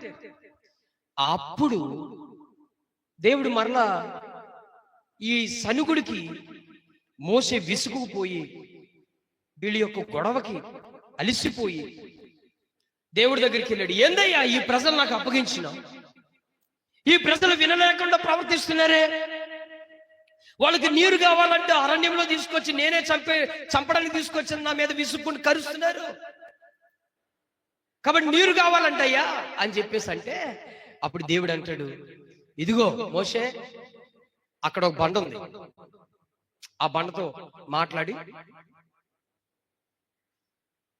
అంతే, మాట్లాడు అన్నాడు. అంతే, మాట్లాడమన్నాడు. అంటే అయ్యగారు ఊపు మీద వెళ్ళిపోయి, ఏ ఊపు మీద వెళ్ళాడంటే, ఏమండి అత్తగారి మీద ఉన్న కోపంతో భార్య భర్తను పట్టుకుని కొట్టిందంట. సామెతన్నారు ఇది. ఎవరి మీద? అత్తగారి మీద ఉన్న కోపంతో భార్య ఇంట్లోకి వచ్చి పళ్ళు విచ్చుకుని ఒకటేసింది ఎత్తి మీద, నీ వల్లే కదరా ఎక్కడ తీసుకొచ్చి పెట్టేవాళ్ళు. పాపం మోసే వీళ్ళందరూ విసుగుదల బట్టి వెళ్ళిపోయి ఆ బండ మీద ఆ కర్ర చేతులు పట్టుకుని పట్టుమని కొట్టాడు. అంతే, మీరు భ్రష్టులు సావండి అని చెప్పేసి ఒక మాట అనేసి బయటకు వచ్చినప్పటికీ దేవుడికి విపరీతమైన కోపం వచ్చేసింది. దేవుడు కోపం వచ్చేసి ఒకటే అన్నాడు. ఏమన్నాడు తెలుసా? మోషే, నేను నీకేం చెప్పాను, నువ్వేం చేశావు? అయ్యా నువ్వు చెప్పిందే చేశాను, నేను మాట్లాడమని చెప్పాను, నువ్వు కొట్టావు ఆ బండను కొట్టావు నువ్వు.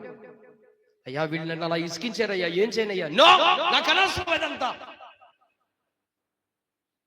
ఇదిగో గుర్తుపెట్టుకో, నీవు పాలు తేనె ప్రవహించు ఆ దేశములకు అడుగు పెట్టమన్నాడు. అంతే. మోసే వెళ్ళాడా? ఆ వాగ్దాన దేశములకు నువ్వు వెళ్ళవు. పాపం ఒక సందర్భంలో దేవుడితో మాట్లాడుతున్న ఆ కాన్ఫరెన్స్ లో ఈ టాపిక్ ఎత్తుకొచ్చాడు. అయ్యా మరి నేను పాలుతేన్లు ఆ దేశానికి వెళ్తానయ్యా, ఇకెన్నడూ ఈ విషయం నా దగ్గర మాట్లాడద్దు అన్నాడు దేవుడు. దేవుడు ఒక్కసారి మన విషయంలో కమిట్మెంట్ అవుతే అలా ఉంటది. చెప్పినంత వరకు చెప్తాడు. చెప్పాడా వినాలి, గద్దించాడా లోబడాలి. నువ్వు మూతి ముడుచుకుంటాను, నేను అలా చేస్తాను, సంఘానికి అలా నడుచుకుంటాను, ఇలా నడుచుకుంటాను, నేను అటు వెళ్ళిపోతాను, ఇటు వెళ్ళిపోతాను, అక్కడ వెళ్ళిపోతాను, ఇక్కడ వెళ్ళిపోయాను అనుకో, వెళ్ళిపో. ఏం చెయ్యాలో చేస్తాడు, ఏం చెయ్యాలో చేస్తాడు ఆయన. నేను బెదిరించట్లా, నీ జాగ్రత్త చెప్తున్నాను, నీ జాగ్రత్త. దేవుడు గద్దించినప్పుడు, వాక్యం ద్వారా నిన్ను హెచ్చరించినప్పుడు, నిన్ను సరి చేసుకోమని చెప్పినప్పుడు, నువ్వు వినబడకపోతే, నువ్వు లోబడకపోతే, నీ రూట్ వేరే, నువ్వు మర్చుకోవచ్చు. ఈ సంఘంలో అంతా ఎప్పుడు చూసినా కత్తించుకుంటాడు, ముళ్ళు ఇచ్చుకుంటాడు, బళ్ళు విచ్చుకుని కొడుతూ ఉంటాడు రా, ఇదొద్దే మనం ఇంకో చోటకి వెళ్దాం. అక్కడైతే శుభ్రంగా దూదిచ్చుకుండి సరదాగా అలా అలా అలా చక్కగా సెంటర్ రాసినట్టు ఉంటుంది. మనం నచ్చిన టైంకి వెళ్ళొచ్చు, ఒక వారం వెళ్ళకపోయినా పర్లేదు, అసలు ఏం చేయకపోయినా పర్లేదు, అక్కడ గుంపులో గోవిందులో కలిసిపోవచ్చు అని అంటే. కానీ ఒక్కటి కోల్పోతాం, ఏంటో తెలుసా? నిత్య రాజ్యములకు వెళ్లాల్సిన ఆ చోటును కోల్పోతావు.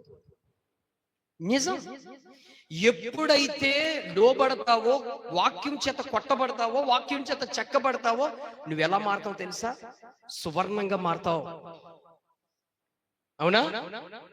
ఉలి చెక్కుతాడు చూసారని, శిల్పాకారుడు తెలుసు కదా మీకు? శిల్పాకారుడు తెలుసా? శిల్పాకారుడు తెలుసు కదండి. శిల్పాకారుడి చేతిలో సుత్తి ఉల్లి ఉంటది, సుత్తి ఉల్లి. ఇప్పుడు బండని రూపం మార్చాలి. ఒక బండని ఇప్పుడంటే సిమెంట్లతో చేసేస్తున్నారు, కానీ ఇప్పుడంటే సిమెంట్తో చేస్తున్నారండి. ఒకప్పుడు సిమెంట్తో లేదు, రాళ్ళనే రూపాలు చేసేవారు, రాళ్ళనే చెక్కేవారు అనమాట. రూపాలు శిల్పకారులు విగ్రహాలుగా మార్చేవారు. ఒక రాయిని బండని, దాన్ని ఆ చుత్తి ఆ ఉలి పట్టుకుని చెక్కుతూ రూప సౌందర్యాన్ని తీసుకొచ్చేవారు. అది అడవిలో నుంచి వచ్చినప్పుడు దాని రూపం వంకర టింకరలు ఉండేది. శిల్పాకారుడి దగ్గరకు వచ్చినప్పటికీ సుతమెత్తారంగా దాన్ని చెక్కబడినప్పటికీ సౌందర్యంగా అందరూ మెచ్చుకునే రీతిగా ఉండేది.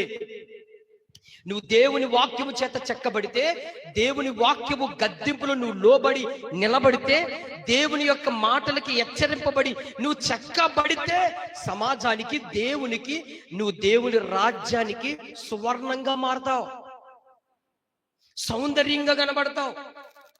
నేనేమంటాను తెలుసా, ఫెయిర్ అండ్ లవ్లీలు ఈ క్రీములు కంటే దేవుని యందు భయభక్తులు కలిగి, పరిశుద్ధత కలిగి, వాక్యమందు నడుచుకున్న వాడు బహు బహు బ్యూటిఫుల్ పర్సన్ గా ఉంటారు. వాళ్ళకి ఏ క్రీములు రాయాల్సిన పని లేదు. స్తోత్రం చెప్పండి. ఒక పౌడర్ కూడా రాసుకోవాల్సిన పని ఉండదండి వాళ్ళకి. దేవునికి స్తోత్రం. ఆ ప్రాబ్లమే లేదు నాలంటోడికి. నిజమండి. మినిమం మీరు లెక్కేసుకోండి. మీరు అద్దం గడికి వెళ్ళి పౌడర్లు రాసి, క్రీములు రాసి, ఆ టైం మినిమం 10 నిమిషాలు 15 నిమిషాలు లెఫ్ట్ అయిపోతుందా? ఆ టైంని మీరు కవర్ చేసుకోండి. ఎంత కవర్ వద్దు, మీరు రాసుకుంటారో లేదు నాకు ఎందుకు, మీ ఇష్టం అది. కానీ నేను చెప్పదలుచుకునే విషయం ఏంటంటే,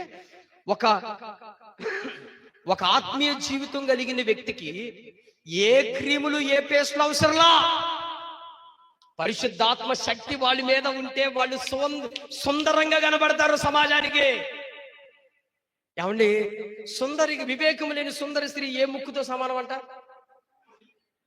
పంది ముక్కుకి ఏమైనా ముక్కు కూడా కెడితే ఎలా ఉంటుందో చూసారు మీరు? ఈ ప్రపంచంలో అతి బ్యూటిఫుల్ నోస్ ఏదైనా అంటే స్పీక్. ఈ ప్రపంచంలో అందమైన ముక్కు ఏదైనా ఉందంటే పందే కదన్నా, విచిత్రమైనది. అందుకే వాక్యం ఏం చెప్తుంది? వివేకం లేని సుందరి స్త్రీ. వివేకం లేదంటే, వివేకం అంటే ఏంటి? దేవుని యందు భయభక్తులు లేకపోవడం, దేవుని యందు లోబడకపోవడం, దేవుని మాటలు నడవకపోవడం, దేవునికి లోబడకపోవడం, వాళ్ళే వివేకం లేని సుందరి స్త్రీలు. వాళ్ళు చాలా అందంగా ఉంటారంటండి, బ్యూటిఫుల్ గా ఉంటారంట. కానీ ఉంటారు. కానీ వాళ్ళకి ఏంటంట, వాళ్ళ అందాన్ని పందు ముక్కు కింద ముక్కు కొడక లాంటిదంట. ఎంతున్నా వేస్టే. స్టెఫెన్ సభలో కూర్చున్నప్పుడన్నా, సభలో స్టెఫెన్ మాట్లాడుతూ ఉంటే చూసిన వాళ్ళందరూ ఏమనుకుంటారంటే, ఇతను దేవదూత రూపం కలిగి ఉన్నాడు రా అన్నారంట.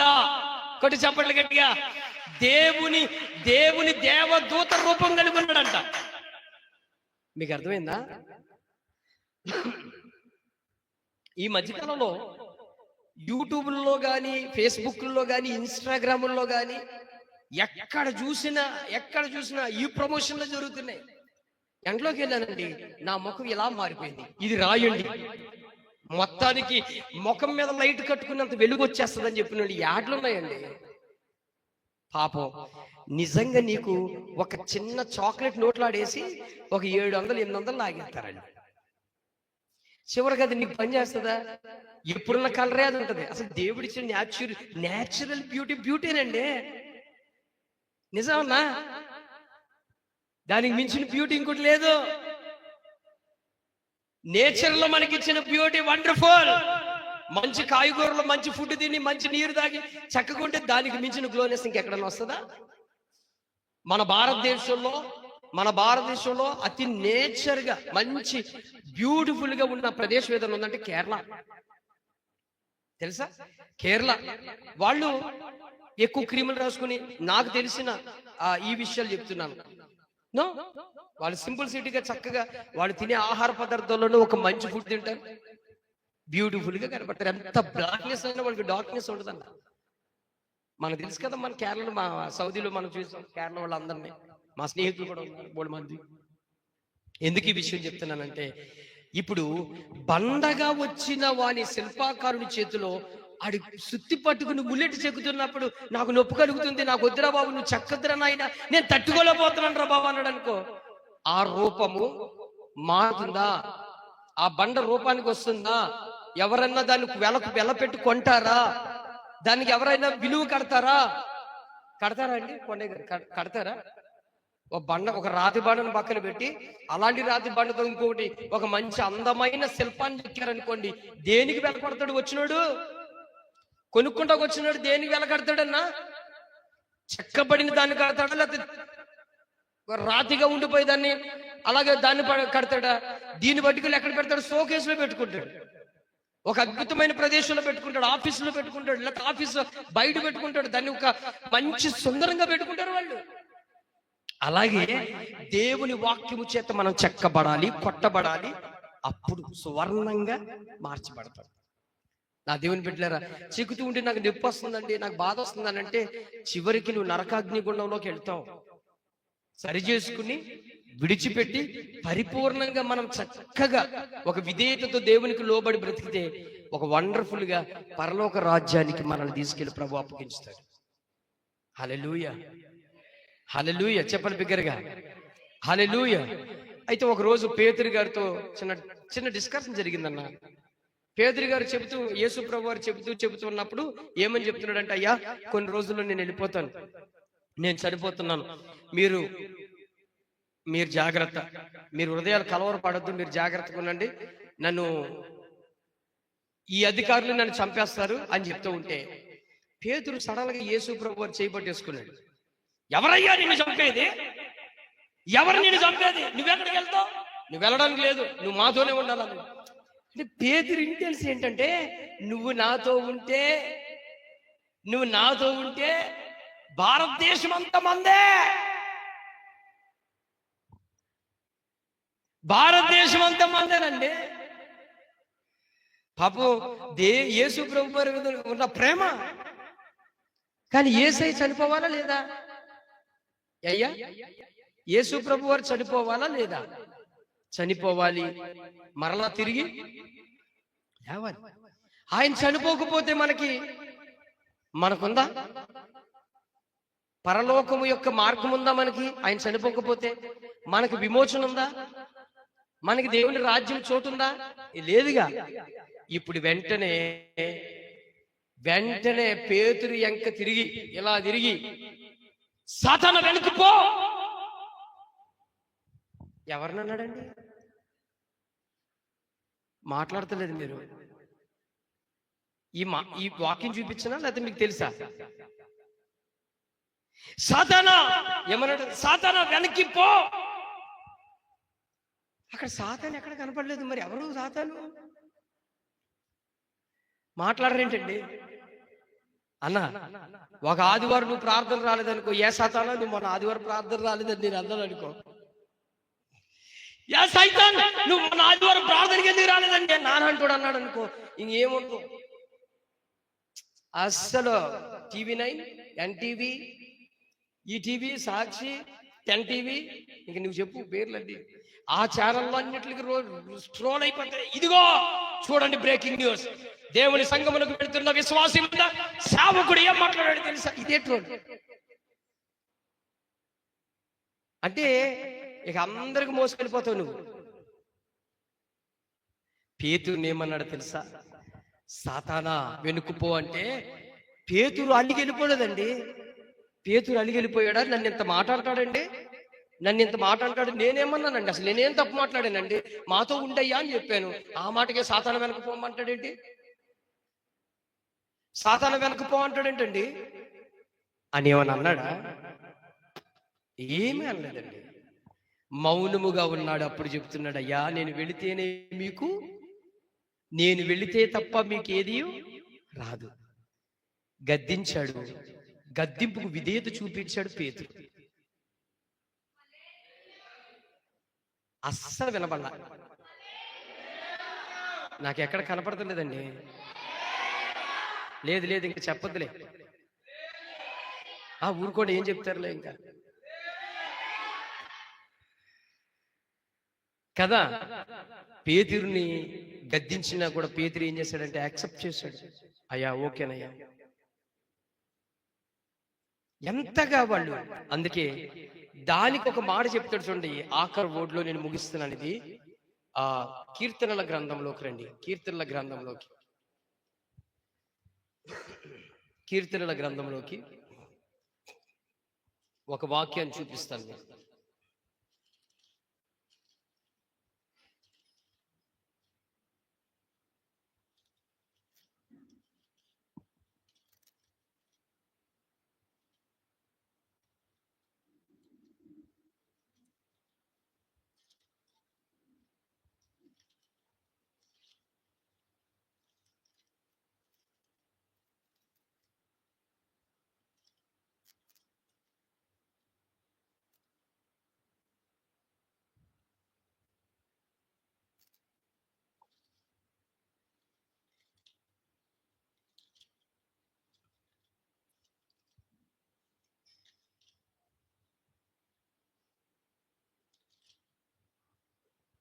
141వ కీర్తన.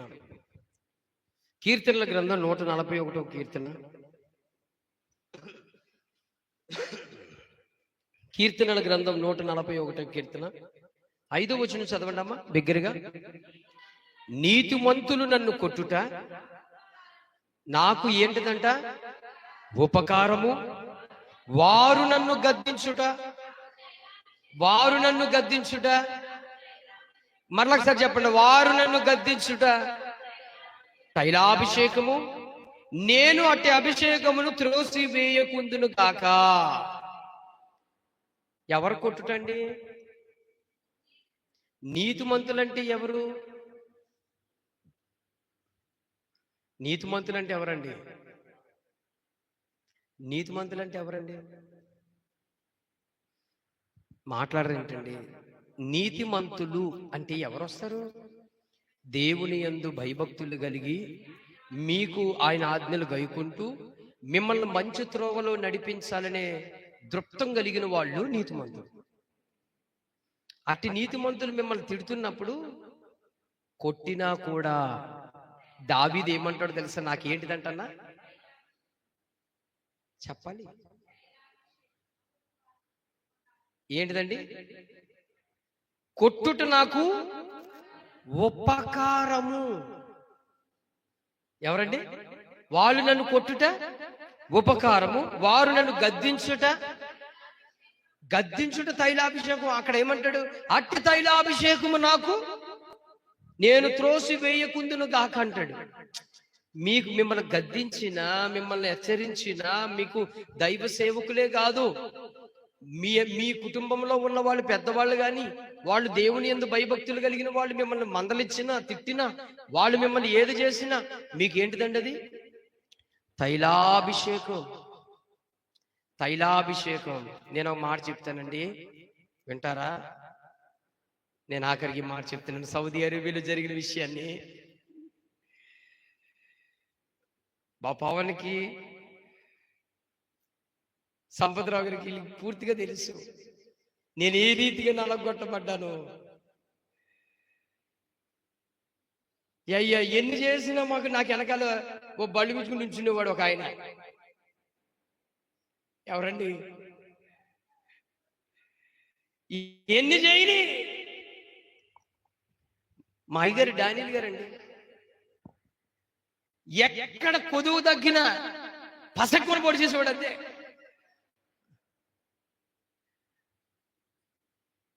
ఇక నాకు పోనీ ఆయనే ఒక ఆయన ఉన్నారు అనుకోవచ్చా? మరలా నా రూమ్లో ఒక ముగ్గురు ఉండేవారండి. దాంట్లో మేజర్ ఇసాక్ గారు. ఓ రోజు ఆయనకి నాకు పెద్ద వాదం పడింది. నేను హాస్పిటల్లో మెడిసిన్లు అక్కడ కూర్చున్నాను. వచ్చాడు ఆయన. వచ్చినప్పటికీ మౌనంగా కూర్చున్నాను. పరంజ్యోతి, ఇంటికి వెళ్ళినప్పుడు ఎలా వెళ్తావు, ఏం చేస్తావు అన్నాడు. అప్పుడు నాకు పాపం తప్పడానికి లేస్తున్నానండి, విశ్వాసంలో తప్పడానికి లేస్తాడు. నేనేమన్నా అయ్యారు ఇంత లావు గొలిసేసుకుంటానండి, వెళ్ళి అంటే మంచి బైక్ చేస్తానండి, బ్యాంక్ బ్యాలెన్స్ చేసుకుని ఇంకా తిరగడమే తిరుగుతానండి, మీ ఊరు వచ్చేస్తానండి అప్పుడు అన్నాను. ఆయన అసలు ఆ మాటకి నేను సంతోషపడిపోతాడేమో అనుకుంటే ఇలా చూసాడు, ఒక చూపేసి ఏమన్నాడు తెలుసా? ఏంటి ఇంత లావు గొలిసేస్తావా, బ్యాంక్ బ్యాలెన్స్ పెడతావా? బ్యాంక్ బ్యాలెన్సే. ఇంకేమన్నాడు?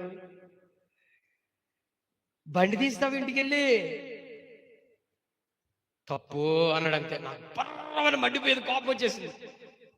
కోపం వచ్చేసింది. కోపం వచ్చేసి ఏంటి తప్పండి, అది నా సొమ్మే కదండి, పరాయుడు సొమ్ము కాదు కదా, నాదే కాదు. నో, నీ మెల్లో ఏ గొలుసులు ఉండకూడదు, ఏ ఉంగరాలు ఉండకూడదు అని ఆయన. నేను వేసుకోదని ఎవరు చెప్పారయ్యా? నేను చెప్తున్నా, నువ్వు సేవకుడు కాబట్టి వేసుకోకూడదు అన్నాడు. అప్పుడు సేవ లేదు, ఏమి లేదు, అసలు ఏ విధమైంది లేదు. నేను సేవకుడు ఏంటండి, వేసుకోకూడదయ్యా, క్రైస్తవులు అసలు వేసుకోకూడదు అన్నాడు. ఏమంటే మరి దేశం మీద ఉన్న వాళ్ళు అందరూ వేసుకున్న వాళ్ళ పరిస్థితి ఏంటి అన్నాడు. చాలా పెద్ద వాదం అయిపోయిందండి, చాలా పెద్ద వాదం అయిపోయింది.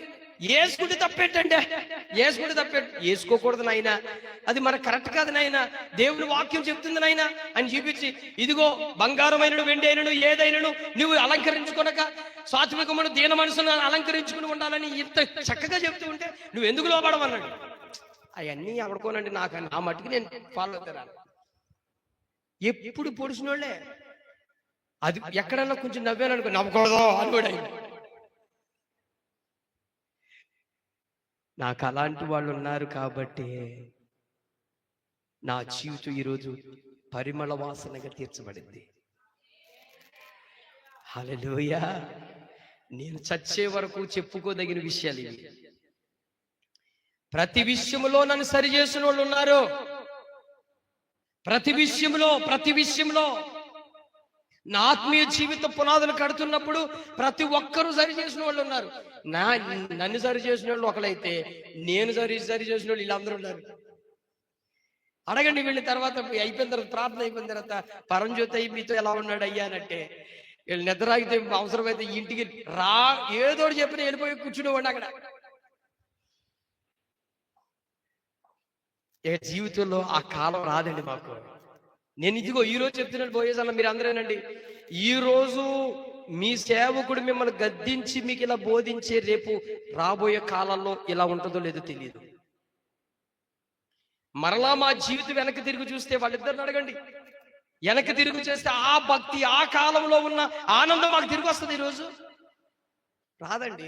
వాళ్ళ జీతాలు మాకండి తక్కువ అండి. ఇప్పుడు మీతో పాటు కూర్చున్న వాళ్ళ జీతాలు ఎంత అనుకుంటున్నారు? ఇండియాకి 10,000 వస్తే కూడా రికార్డే. అంత తక్కువ జీతంలోకి వచ్చి పనికొచ్చారన్నాడు. అంత తక్కువ జీతంలో పనులకు వచ్చి దేవుని సన్నిధిలో కొన్ని లక్షల రూపాయలు సంపాదిస్తున్న అంత ఆనందం అనుభవించే వాళ్ళం మేము. మా జీవితంలో ఎప్పుడు అక్కడ డబ్బు సంపాదిస్తాకు వెళ్ళామని థాట్ లేదు మాకు.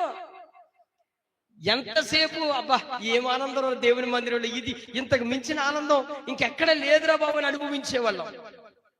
ఏమంటే తెలుసా, చక్కగా వచ్చేసి వీళ్ళకి మళ్ళీ కారు తీసుకుని వెళ్ళి మళ్ళీ తీసుకొచ్చి ఎంత ఆనందంగా. మరి అని గుర్తుందో లేదో తెలియదు. గుర్తుందయ్యా? మరలా తిరిగి రాదండి, ఆ కాలం తిరిగి రాదమ్మా.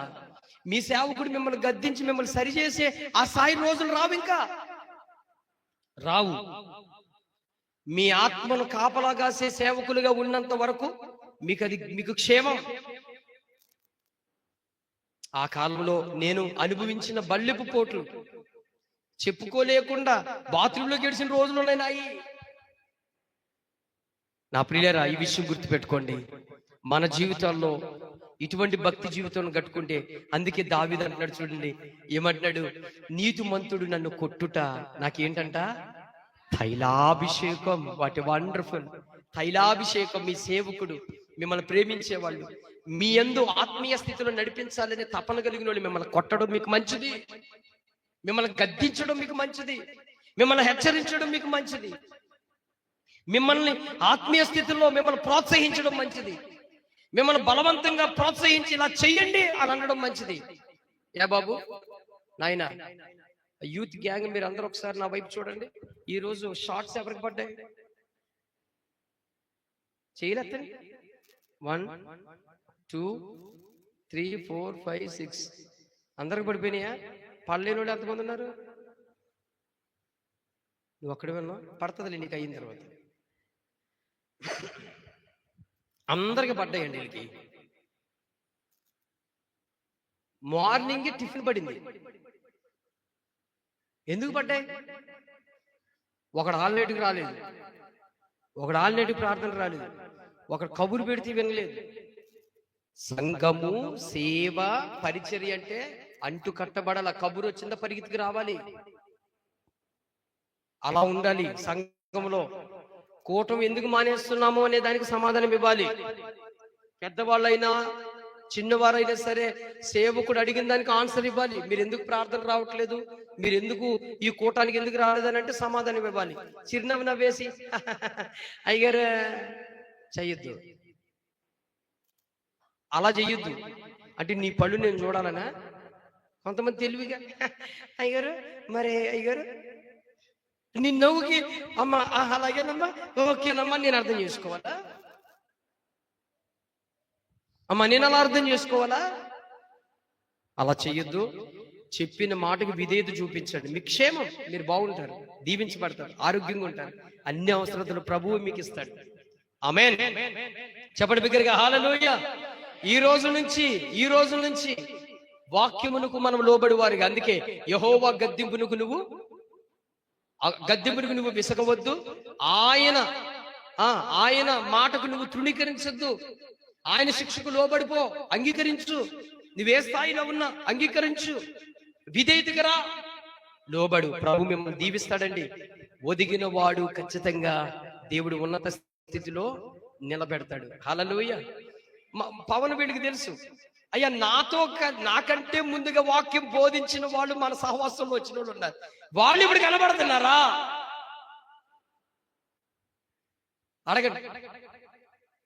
కనీసం చెత్త చెదరకడం కనబడిన ఆనవాళ్ళు ఉన్నాయా? ఈరోజు ప్రపంచవ్యాప్తంగా ఇదొక సంఘము, దీనికి ఒక మినిస్ట్రీ, ఈ సంఘానికి ఒక సేవకుడు, వ్యాపత్తు మన ఛానల్ అలా వెళ్ళింది. దేవుడిది చేశాడంతే.